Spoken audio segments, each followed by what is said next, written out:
Coming up, we'll speak to Quapaw Nation Tribal Administrator Donna Mercer and get her perspective on some of the tribal programs and services that we administer to our citizens and how we can be a better pillar in the community.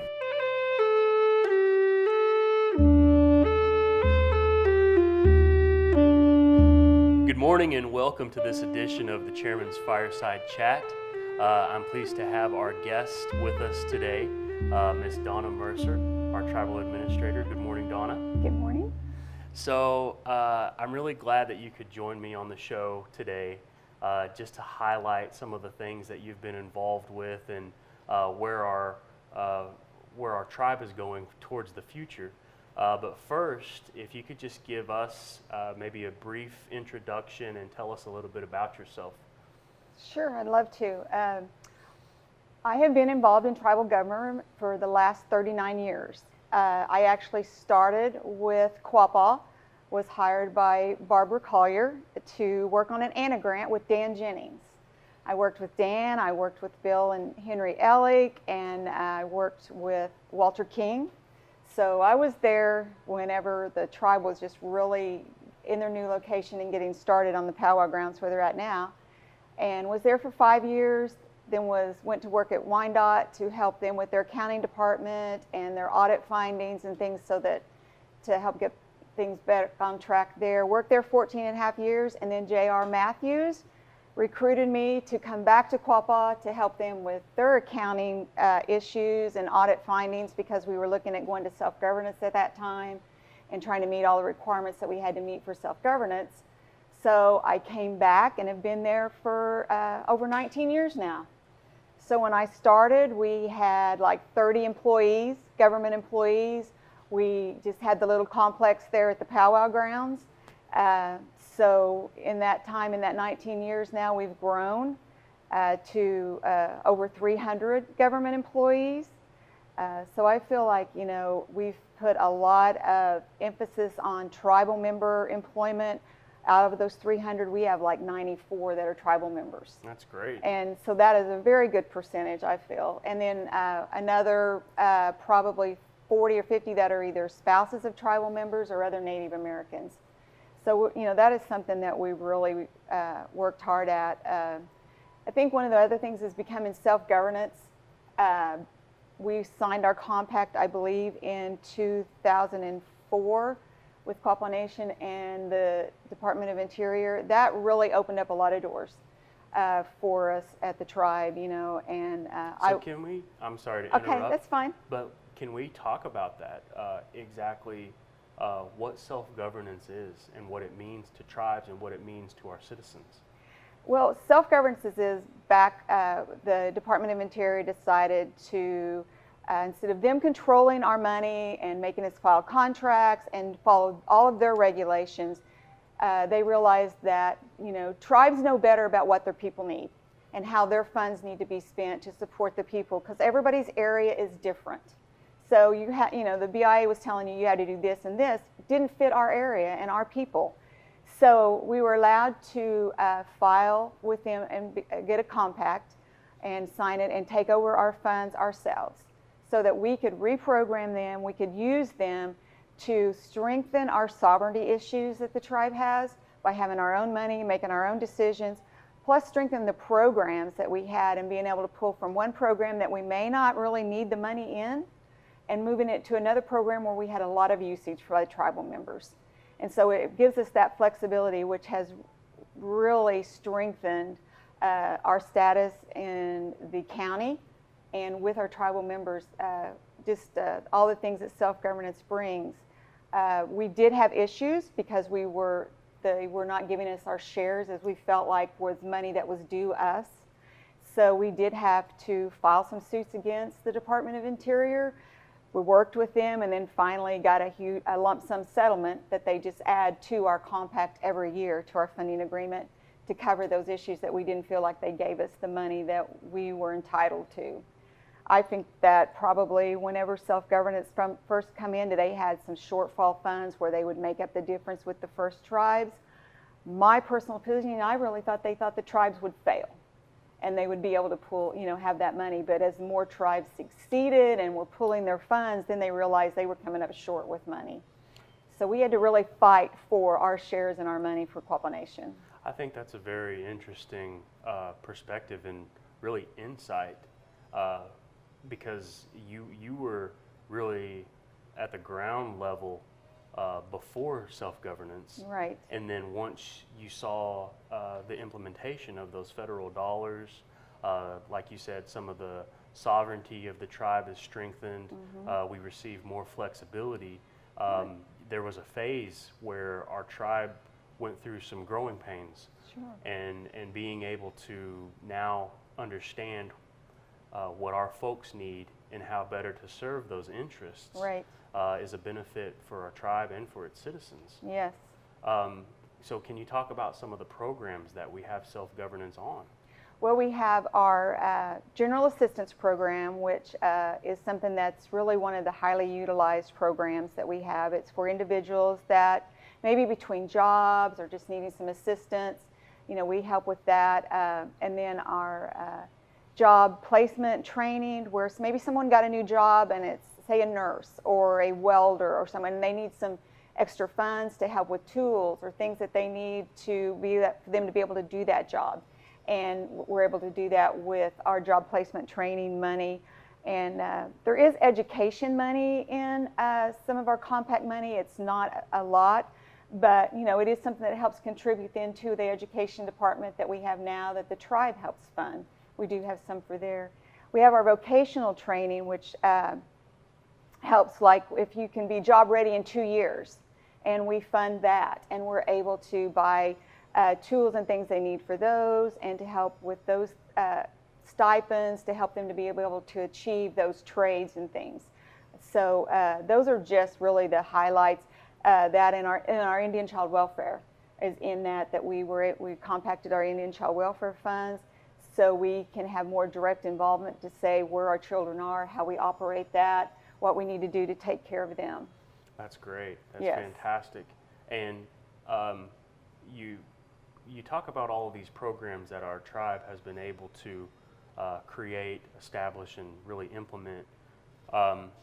And I don't know if it's been publicized all that much as of to date, but what we're experiencing here with the downstream casino and the numbers, the record profits that we're posting just out of the first quarter, coming out of the first quarter, we're working towards a point where we can enhance all of those programs that we already have in place, Right. and maybe even create other programming, other services that we may not have. Right. So could you speak to that once?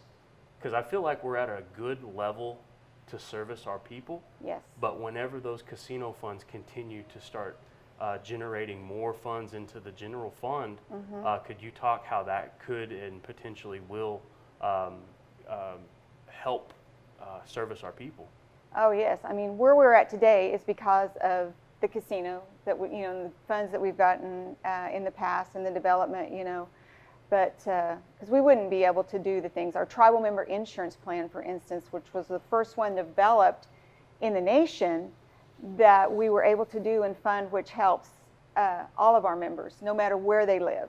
That's one good thing about the programs we have and being able to have the general funds enhance them, or that is because a lot of the government programs were prohibited by jurisdictional area and things, and we can't help people everywhere.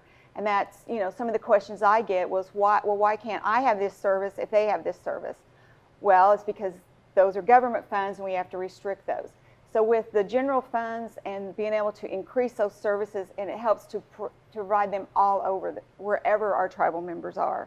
And I think that's one of the biggest things. Our education, I think education is something that we all feel very strongly about, and wanting to emphasize on the high school kids, the junior high kids, you can achieve this, and being able to help them with little things that come up with having the funds to be able to help them with being able to go into college and fully pay, hopefully one day, for them to go to college, and saying, you don't have to worry about that burden. You don't have to worry about having loans to pay back and this to pay back. We're here to help you And, without those funds coming into our general account from the casinos and other entities that we have, like QSA and the EPA cleanup, we would not be able to even look at those plans for the future. Housing for our elders and also for families. I know there's a lot of families that need help out there, need a home, need a helping hand.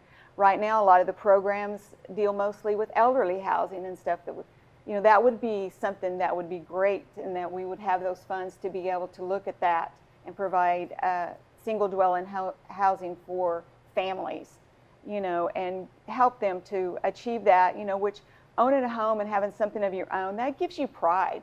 It gives you pride in who you are and where you're at and what you've done. And, having those funds from the casinos and the work that everyone does here to achieve those, I can just see so many things that we're going to be able to do. We've done so many things in the past, for the last 19 years, like with QSA and our Superfund cleanup, being the first tribe to ever, that the EPA has contracted with, and I'm sorry, I get kind of emotional because it's all, but to do our own cleanup. It's like, who better knows what our land needs and what our people need than us? Exactly.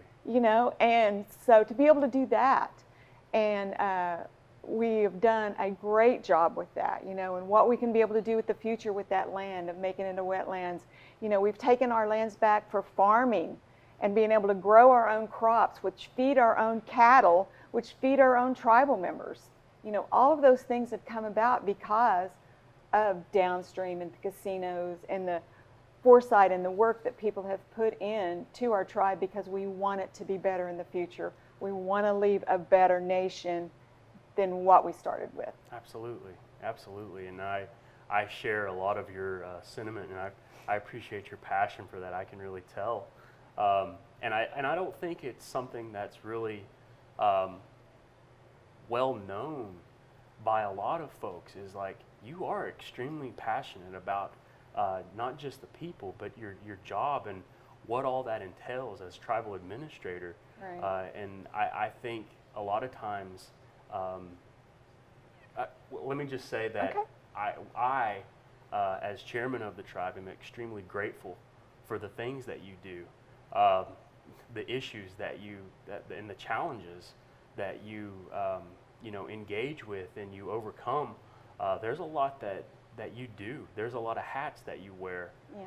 And I think, again, it's a deeper appreciation as I sit here now than before.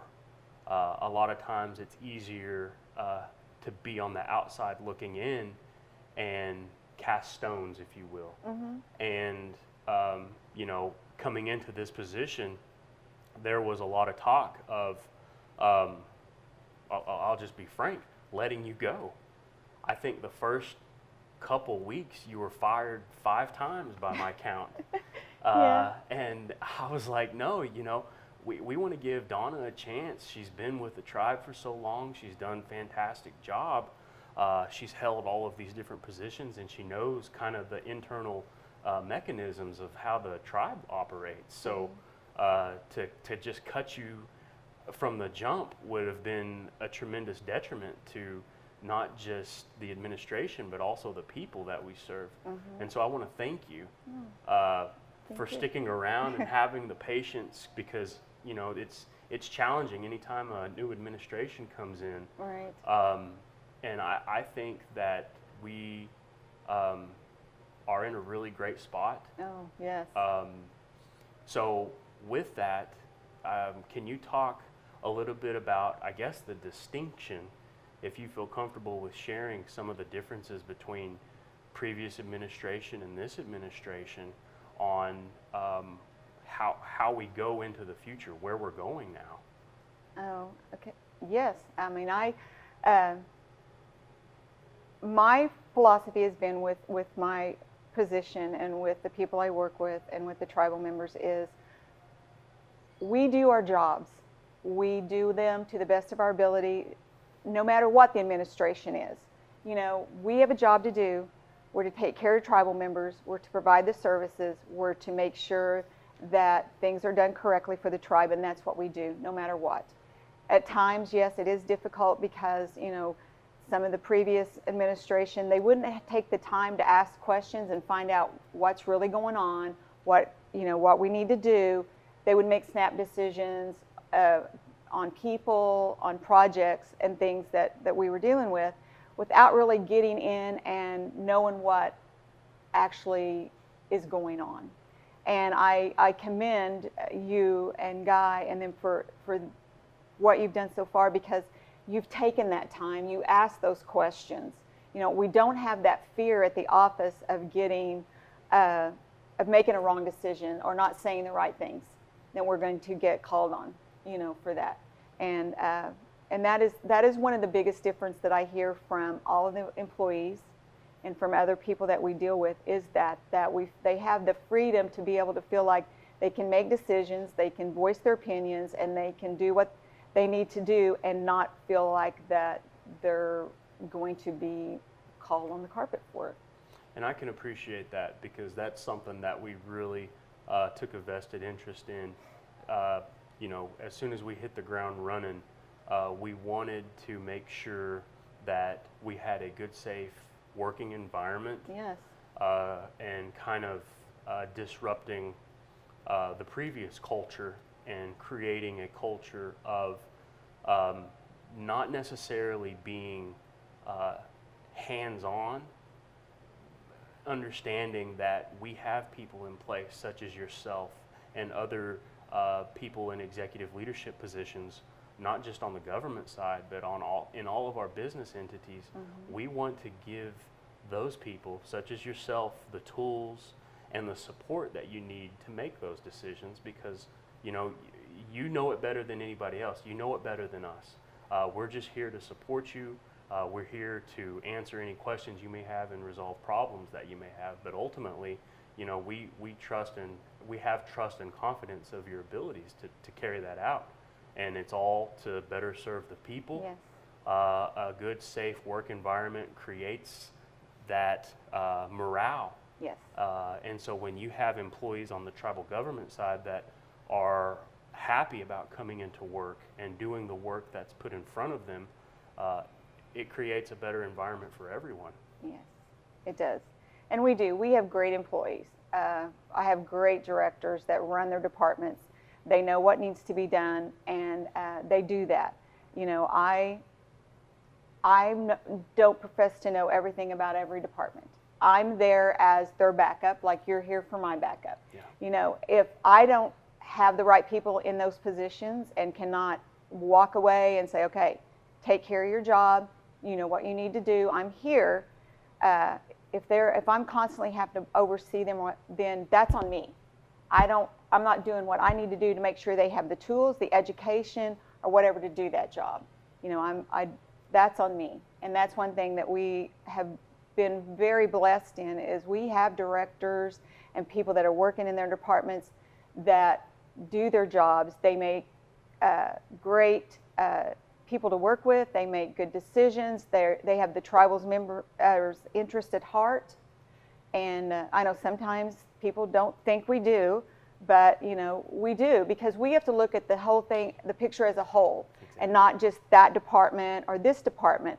So sometimes in having to look at the whole picture and how things are fit and how we're going to be able to do stuff, yeah, it does ruffle some feathers sometimes with tribal members, and we understand that, and we just work through that and let them know and reassure them, we understand your problems, we understand, but we have to look at this and this too, and so, I feel like that, if we don't have some issues and some things, that growing pains, then we're not doing our jobs. Exactly. We're not doing what we need to do, what we've been hired to do, because then you're stagnant, and we're not going to go anywhere with that. Yes. Sure, we're not perfect. We make mistakes. Sometimes I make a decision, and a few days later, I wish I hadn't done that, but if I'd known what I known 2 days, I would have made it, but we have to do what we have at the time. You hit the nail on the head. I feel like we're very much two peas in a pod when it comes to, the daily challenges, the tough decisions that we have to make. Mm-hmm. We're doing so for the benefit of the entire tribe. We're looking at the entire picture. Right. And, you know, sometimes those aren't the easiest of decisions. No. And sometimes, you, like you said, you may ruffle some feathers along the way, but ultimately, you know, I feel like your heart is in the right place when you make those decisions. Mm-hmm. And when you're making those decisions from a place of genuineness, sincerity, for the love of the people. Again, you're a very passionate person. You're passionate about Quapaw Nation, passionate about Quapaw people, and the services we're able to provide. I think you, as tribal administrator, is very befitting of your personality and your accomplishments. Thank you. One of my, I might mention, one of the accomplishments that I'm really proud of and worked hard for was our counseling services, our methadone clinic. Because back, it's been in just, it's now what, 12 years, but anyway, we were approached by our counselor that we had then, that worked on the substance abuse and the DUI, about, you know, okay, there's some issues coming up, he's seen this, you know, and we got us in touch with a company in Washington State that we went out, and they ran a counseling center, a medicated treatment assistance program for a tribe in Washington State. So we went out and visited the program, visited how their processes went. Really liked it. It wasn't just something that was a dose and go clinic. It actually, you had requirements, you had contacts you had to make, you had counselors that you had to meet with, which treated the whole person and not just that addiction of giving them the medication, which suppresses their desire for the opiate, but actually treating deeper problems. And that's one thing we liked, because we looked at other clinics and they were basically dose and go. So we came back, there was our counselor at the time, which was working with us, and me, and then a business committee member that went out there. We came back and presented it to the business committee. Okay, we want to start one of these clinics, and this company is willing to partner with us to come in and help us set us up, you know, but we really want to start one of these here. We feel like it's something that's maybe it's not a big issue right now in our area, but it's coming, and we wanted to be proactive and be ready for that. And so we worked through that. We had to fight with IHS to be able to get the okay and to be able to get the documents signed off on so that we can file for Native American Medicaid, which is we were reimbursed at a higher rate, which would be more revenue for the clinic. So we fought back and forth with them on that, finally got all of that taken care of, opened our clinic. We had like 10 clients at the first few months. You know, they come in, they dose, they have to see their counselors, and then they go on. From that time, we are up to like 110. We have success stories. We've got clients now that were with us, have been with us most of the time. They've got their jobs back. They're productive citizens. They have their kids back. You know, that's wonderful. Yes, I mean, the stories that we have on this, and I know people think, well, you're just giving them a drug for a drug. Well, not really, because methadone blocks the receptors in your brain that make you crave the opiate. So it blocks those. It's no different than you being a diabetic and you have to take medicine, insulin and things, because your body doesn't produce the right insulin.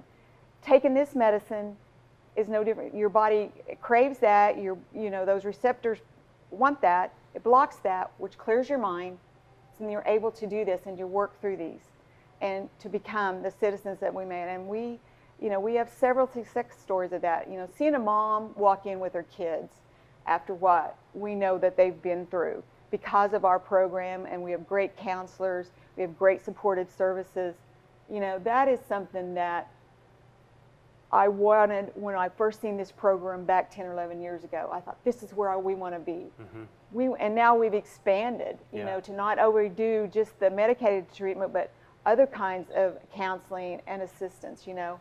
And it was a hard fight at the beginning. We had to fight some of the people on the business committee. They really weren't into wanting, you know, a methadone clinic and didn't understand it. So we had to fight pretty hard for that and explain and educate, you know, and we're still educating, but community-wise, we go meet with doctors, we go meet with hospitals and stuff and say, hey, we're here. This is what we can do for your patients, And so that's, that is one of the things that really sticks out in my mind that I've worked hard for. The tribe is, we fought for that, and now it's paying off. We're helping people where we need to be, and even though we have a competitor now, we actually had a client yesterday contact us and like, we don't like that. We want to come back to you. You all are the best. You give us what we need. You're there for us. You understand us. So that, to me, that right there has made all of the struggles worthwhile. I think it's a wonderful service, and just your involvement from A to Z on the project itself is incredible. And I think it's a really great success story for the community. And from my understanding, we don't just service tribal members through there. No, it's open to anyone. Anyone and everyone. Anyone in and the everyone, community. yes, in the community. And actually, we take Medicaid, we take private pay. We just got signed up where we can start doing Medicare billing, and then we're also looking at doing some private insurance and stuff and trying to help the clients. We've got some grants through SAMHSA and stuff that we're able to help pay with some of their treatment, so that it doesn't put a hardship on them. But we open very early because we have a lot of people that come in and dose and go to work, and stuff. So our people are there for them. And I have an update on an announcement that I want to share with you here on the show.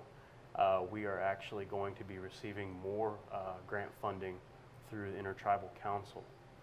Yay. One of the partner tribes was unable to fulfill their requirements through their federal funding, and they're going to be transferring the funds over to the Quapaw Nation. Awesome. So yeah, that's great. That's in the weeks to come. Perfect. Because we were just talking yesterday, and we were like, their counselors, like, we may need to hire another counselor because our clients are growing so much, far as on our Medicaid treatment side, but also just on the substance abuse side. Yes. And stuff. So that's awesome news. Thank you. I'm happy to share. Made my with day. You. Hey, that's what we do here on Chairman's Fireside Chat. Yes. Make people's days. There we go. So, you mentioned you've hit on a lot of different areas that affect a lot of people, tribal and non-tribal. One of the $1 million questions that I continue to get asked, probably within the last month, is, are we going to have our powwow? Well, we're planning on it. Okay. We are moving forward. As of right now, we are planning on powwow. There you go. And general counsel. Now, with the way that things are moving with the COVID and the CDC relaxing some of their regulations, so I just got an update yesterday and stuff, and everyone getting their vaccinations and things, we're still going to have some things in place, but I'm ready. Yeah. I'm ready to have a normal summer powwow, and stuff, because I think we all need it. Yes. So it's still a discussion. I know we were talking the other day, I was talking with Randy and Stephen, I was like, about powwow and with maintenance people and getting stuff ready. I don't know whether we should have it the full 4 days, or maybe shorten it a little bit with what's going on, but definitely we're planning on it. Well, that's wonderful news. I'm sure some folks will be happy to hear that. You're making my day now. So that's great. And, as we do in previous years, we always go the 4 days. That's something, I guess, that, we'll just have to play it by ear and see how it shakes out. Right. But I, along with many others, are looking forward to having the Quapaw powwow. I just know that it's really a joyous time for Yes. everyone, and getting to see people and reminisce and visit, and even though it's a little stressful for all of us that are behind the scenes doing the work, but it's worth it. It's a wonderful homecoming, and for the spectators and the visitors that come from out of town. And the powwow is something that really has progressed also. I can remember going as a child with my grandfather and stuff, and then it got to the point that it was pretty rough. It was rough. And people quit coming, Mm-hmm. And stuff. And so I'd say probably the last 18 years or so, when I first came back and we started work, we really worked hard on cleaning that image up and making it what it used to be and making it the joyous place and the reunions and things, and people enjoyed coming, and their kids and could all play. And we worked really hard at bringing that back, and I feel like we've accomplished that now. That, you know, because I had a camper, people that were camping a couple of years ago, I was walking through and stuff, and they said, you know what, we enjoy this powwow so much now, you know, compared to what it used to be. We're not scared of our grandkids being down here running around and playing with their other relatives and their friends. We weren't able to do that for a while, and now we can do that again. And they're like, that is amazing. Yeah. You know, and they said, thank you for that, because we didn't want our kids missing out, our grandkids missing out on those activities and that camaraderie that they have with everyone there camping. So, yes, you know, I'm very blessed that we've been able to do that and make it where, you know, people from the community want to come now and spend the evening and enjoy the dancing and the singing and stuff. So, absolutely, I can remember as a young kid some of the more rowdier days of Quapaw powwow, and you know, I have to think I miss those days, but in the grand scheme of things, it's been a lot better in terms of having a safe environment, having a good, fun weekend that you can bring your family and bring your kids and enjoy yourself. Right. Yeah. Yeah, it is, and especially in the times we live in now, you know, and stuff, and so it's a good thing now. I forecast a lot of traffic, a lot of people, not just at the powwow, but the general council, because of COVID. People are itching to get out and make those reconnect with folks that they haven't seen in over a year. Right. Yes. Okay. I do too. I think that it will be a very big powwow. Well, I do. Wonderful. I'm looking forward to it. And I'm sure we'll be making the formal announcements. Yeah, we'll have here pretty soon. Yes. You know, we need to sit down with that, and then with Mike, with the powwow chairman, and get his take on things and stuff, and get our plan finalized. But as far as right now, everything that I've been noticing, I think that we're gonna be down there in full force. Well, you heard it first here, folks. Yeah. So, Donna, is there anything else that you'd like to mention? Anything you'd like to say while I have you here? No, I think I've probably said quite a bit. You know, just that we love our jobs. Like I said, we have great staff. They have foresight. They have things. They want to make things better. They want to increase their services that they have to provide, not only to our tribal members, but to our community. You know, we're one of the leaders in our community and our county. You know, with our ambulance service and our emergency assistance and stuff that we have, you know, we're a leader, and I want to continue that. I want us not to be satisfied with where we're at. What can we do next to help the community and help things grow? You know, like with the ambulance service, when we realized that the service was going away at Pitcher, there was only going to be 2 ambulances to take care of Ottawa County. And we sat down and was like, that's not acceptable, because that's my family, that's your family, that, you know, that will not have emergency services. So we figured out what we could do. Now we have 3 stations, you know, of fire service and emergency service. You know, it's just that we're always looking at, if there's something in the community that needs assistance with that we can help, we're going to tackle that, and we're going to go for it. You know, we're going to make things better for people no matter what. We have to. We have to. We have to, because we like you said, we are the leaders in this area, and it's upon us. The responsibility is ours to do what we will, and if we're moving lockstep with the mindset that we're here to service our people, we're here to make the region in this area a better place than how we, leave it better than how we found it. Yeah. There we go. Yes. So that's our goal. You know, one thing working at Wyandotte that Chief Bearskin drilled in my head working there. He was a great man, and he drilled that. You know, we're blessed to be in this Ottawa County and to have the tribes that we have here together. And his stress to me was, if we could all just work together for the betterment of this community, he's like, there is nothing that we could not do and accomplish for everyone in here with these tribal resources and the things from all the tribes working together. You know, and that is something that he instilled in me working with him, is that that's possible. And that's the truth. You know, you look at 9 tribes in this area with the funding and the resources that we have. If we can all work together, what great things we can do for this county and for all of the people in it, you know. Absolutely. And so that's been that's my passion of being able to help people in the community, is we can all work together, you know, no matter what. Wonderful. Well, I enjoy working with you, and I'd love to have you back on the show at a later date. But it's been a pleasure speaking with you today. Well, thank you for having me. And until next time. Okay. All right. Thank you. Thank you.